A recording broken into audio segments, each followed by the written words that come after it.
This cop is facing 20 years for misconduct, but it's not for brutality or rape, it's because he leaked a video of his fellow officers suffocating a suspect. Esqueda was booked into the Kendall County Jail today, facing 2 felony counts of official misconduct. In the criminal complaint, it says, quote, Javier Esqueda committed the offense of official misconduct in that he used the laptop in his Joliet Police Department squad car while not on duty to access video file, which was locked. Eric Lurry died in police custody, mostly due to an overdose because he swallowed the drugs he was trying to hide, but it's also due to the fact that his fellow sergeant plugged Eric's nose up for a minute 30 and shoved a baton in his mouth so he couldn't breathe.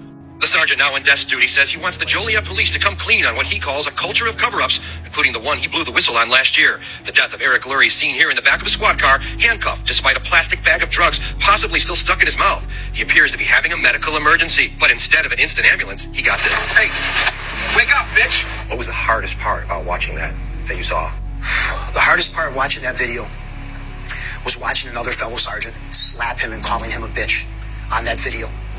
Then going straight for his nose, cutting off his airway. Lurry's airway obstructed for 1 minute and 38 seconds. Esqueda spoke exclusively to the CBS 2 investigators in July of 2020. What was happening to him at that moment?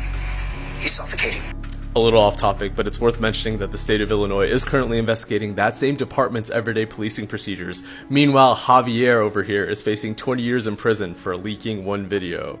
Like, you wonder where all the good cops are. Like, that dude's official charge is basically accessing and using police property without their permission. Like, that's what they're getting him on for misconduct. Meanwhile, there are cops that have unalived people or raped people, and they're like literally getting a slap on the wrist and still eligible for their pensions.